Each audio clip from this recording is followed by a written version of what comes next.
example, if the Earth were round, the curvature of the Earth would be manifested in the physical landscape. So, but we do not see any curvature at all because the Earth's circumference is purported to be 24,901 miles around at the equator. That means the horizon should dip from sight at a rate of 8 inches per mile squared. Okay, it's not 8 inches per mile. That's a flat line tilted. It's 8 inches per mile squared. So I stick with water.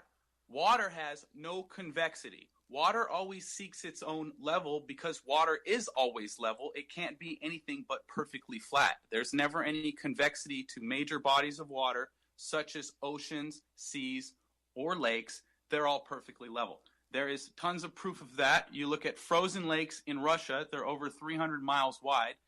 There's no hump in the middle. There should be thousands of feet of hump.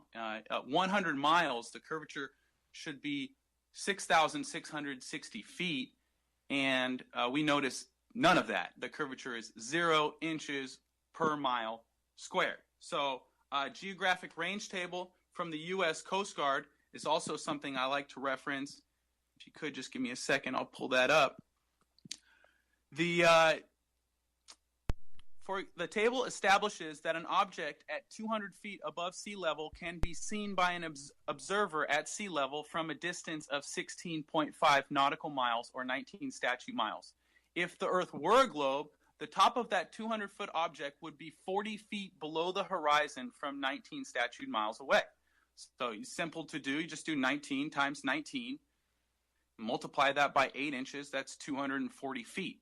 So this is going off the purported globe Earth model. I didn't make these numbers up, okay? So heliocentric priests told us the Earth's 24,901 miles around, and all the globe heads think it's proven by shadows 2,000 miles ago, where Eratosthenes used a 93 million mile away sun rays, which isn't what we observe at all, to calculate the curvature of the Earth. When that experiment works just fine on a flat Earth, take the sun from 93 million miles away and bring it in to where it actually is, 3,000 to 4,000 miles away, and you got something to work with. So not just that, forget the water. The land on Earth is measurably flatter than a pancake also. They took Kansas, shrunk it down to the size of a pancake, and used lasers to detect on a pancake than there is in Kansas. And so if all the water's flat, Kansas is flat, nobody's detecting any curve, let's do disappear bottom first. That's how they should disappear, Red, on a flat Earth and on a globe Earth. And so also, I won't get into your sun shrinking because I can demolish that. I think I got time to do that later. Proofs the Earth is flat is the horizon is always level and rises to eye level. I fly all the time. My company sends me on trips. I'm constantly asking stewardess and pilots about their equipment and what they're doing, but most of them don't know how their planes work. But forget that. They're just there to do a job. The plane pretty much flies on autopilot. But what I find interesting is not only is the horizon level, the FAA trains pilots on what's called a target generation facility. It's supposed to be the most accurate model of Earth because safety is paramount when escorting 100 to 200 souls in a metal fuselage 30 miles above Earth. Okay, we can't have insurance claims for running into domes or calculating for curvature that actually isn't there. So the pilots are trained to fly level, and not only level or cruising altitude, flying parallel to a flat Earth. Software, they're not accounting for the motion of Earth, and they don't account for gravity. And that's on the FAA website. I can go ahead and link you guys to the FAA website later if you need. But also, the Earth is purported to be a spinning ball, and there's no proof of the movement. So I'm just wondering, I know that they give us a lot of regurgitated contrivances from the heliocentric priesthood, such as snipers adjust for the Coriolis, or toilets spin different directions in both hemispheres. But I know numerous snipers. I've also been through the sniper manual for the U.S. Marines, and they don't use the spin of the Earth to kill enemies. So, and that's another proof that the Earth is flat. There's tons of emergency landing evidence that the Earth is flat. And the testimony of the stars. So if Earth's a ball spinning in space, and we're hurling through the universe, our sun's going through the universe at 450,000 miles an hour, which it's Mach 800. It's so fast you can't even comprehend how fast it is. But yet we have a stationary North Star, and according to Reds, we have a stationary South Pole Star. And they've been using those to celestial navigate the oceans for 1,000 years. Now, why don't we see any movement in the Northern Star? And they'll just say, oh, it's 433 light years away. They can't. So they just made it up. So like I said, the proof of a flat Earth is all around you. You just got to open your eyes. And I can't wait to debunk all the points Red's brought up because I got a couple notes here. So I'll just turn back over to you, Steve. Those are my proofs that the Earth is flat. Okay, thank you very much. Reds, obviously there was a little bit of a negative evidence towards a ball Earth that he had come up with, but towards his evidence for a flat Earth, do you want to address those specific points? And then he'll address some specific more points towards the evidence that you've given. Sure, we can go ahead and do that. Thanks. Just let me know what you want to do, and I'm good for anything. Yep, go ahead and address some of the points he had made towards his evidence for a flat Earth. Yeah, just let me know what. Do you want me to address them directly, or? Yes, please. Go ahead. Okay, understood. Okay, so there was a lot to be said. The first thing I want to go ahead and is how, once again, the flat earthers make the classic mistake of confusing flat. I'm going to go ahead and debunk this, or I should say educate, because you used the word, so that's how I'm going to use it. Let's go ahead and look at this. Okay. Is that shelf flat? Yes. Is it level? No. Then why the fuck are we using these two terms interchangeably? Yes, water is level. It does find its level. However, level does not equal flat. Soundly's evidence that I just pointed to shows water being level with the pull of gravity. Yes, gravity is a thing. And because it is level with the pull of gravity, and the pull of gravity is curving with the Earth, that would make the water curve with the Earth. First point down. Let's go ahead and move on to the next one. Sorry if it goes on forever. Let me end it. There we go. All right, next. We have the claim that the sun's rays are not parallel. Therefore, the Eratosthenes experiment is basically, how are you going to prove that these parallel sun rays are actually level? Well, I can do that very easily with, the Nikon P900 again, and with a YouTuber by the name of Wolfie. And on his channel, he actually is a pilot. And while he was actually flying a plane, he took the P900 during dusk or sunrise, I forget which, and looked at the shadows that the clouds were making. And guess what? The shadows of those clouds were perfectly parallel. This is videos that have been shot before, not only by Wolfie, but by other people as well. In fact, Wolfie has another challenge to say that if you're able to show how my videos are wrong, then go ahead and demonstrate it. I have a DJI Mavic for you too as well. This guy's just giving out drones left, right, and center, guys.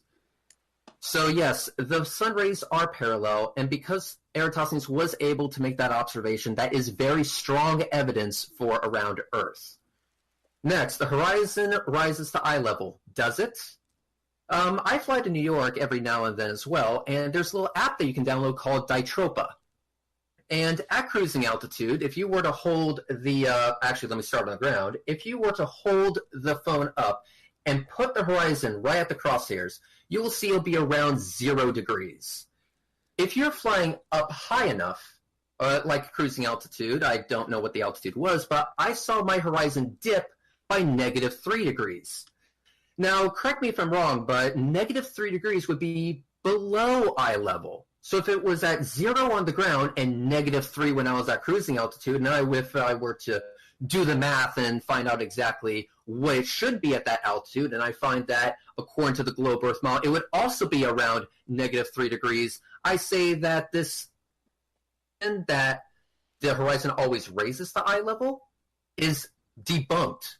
I'm going to need to actually see some sort of evidence, not just an assertion, that that has actually happened. And that's just as much of a criticism for me. So if you want to see it, I'll pull up the picture from Ditropa that I was able to take on my phone. I'll just have to plug my phone in. The next thing was that, let's see, the 8 inches per mile squared. That was not something that any round earther, or as you like to call the priests, came up with. That was something from Samuel Rowbotham back in the 1800s, and that is just a rough approximation to about 100 miles. And so with that, we can go ahead and use that. We can go ahead and use that and figure out what objects are a little bit further away. It does a good enough job, but one thing it does not take into account is the elevation of the observer. 8 inches per mile squared. At what point, where in that equation do we put the height of the observer? Do we not accept that the height of the observer is actually relevant to figuring out what objects are and are not going to be hidden? Oh, but wait, we can ignore that? Well, why? Every single flat earther that I have spoken to didn't even realize that they had to take the height of the observer into account, and that is actually important when figuring out what objects are and are not going to be hidden by the horizon. So why are we stating it again here? The one thing that I would like is an actual equation that takes all factors into account. And until we get that, I can just completely ignore that equation because I realize and everyone else realizes that the height of the observer is actually relevant. So if you're giving me an equation that doesn't take that into account, that can be ignored entirely. And as far as the sun, we didn't really go into that. I think the pole star thing we're about to get into, but I will go ahead and relinquish the rest of my time, and we can go from there. All right, thank you, Reds. Go ahead, Nathan. You want to do a little rebuttal on that? By all means. Yeah, of course. You said it's not including the height of the observer, but I just read you the geographic range table from the U.S. Coast Guard that totally is its height of sea level, it's visibility of distant objects from sea level. So they're telling you how far you can see if you're at sea level. So the height doesn't matter of the observer because you're at sea level.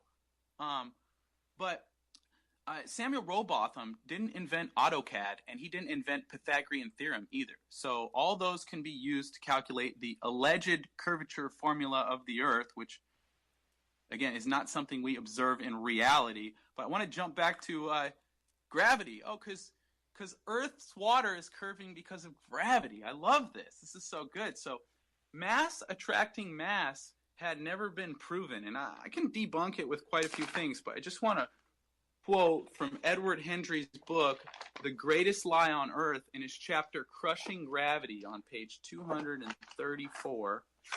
And heliocentric theory, the Earth is spinning at approximately 1,000 miles an hour at the equator. The Ball Earth scientists had a problem with their theory. How can you explain to people, animals, and things that they don't fly off into space due to centrifugal force? Dun, dun, dun, gravity, right? Newton's theory of gravity is founded upon the premise that all objects are attracted to all other objects based on mass. That's never been proven. This magnetic-like attraction of magic objects gravity is purported to have can be found in the natural world. So I love how you try and dismiss my claim of flat water by bringing up gravity, a vain religious superstition, again, contrived by the heliocentric priesthood that's not observable in reality. Now, I don't know if you're familiar with the formula for gravity, but it's got an inverse square law. And Reds, you're intelligent. I don't need to tell you what an inverse square law is, but let me tell all the listeners. The closer something gets to Earth, the stronger the pull of attraction should be exponentially. Okay? It's not a constant 9.8 meter per... Oh, wait. Sorry. It should be exponentially growing. So the farther you get away from Earth, the less of an attraction you should have with gravity. So something interesting happens no matter what altitude you're at. If you drop something, it falls at 9.8 meters per second. I think Reds will agree with that. That's pretty basic common knowledge. So 9.8 meters per second. Now, if you're an inch from the ground and you drop something, the gravity should be exponentially stronger than if you're a mile off the ground or, let's say, 30 miles in the air on an airplane. But we don't witness any of this inverse square law in reality. Also, terminal velocity. How do things reach terminal velocity if they're constantly being attracted by an exponentially growing force? It doesn't make any sense. So also centrifugal force. If the ball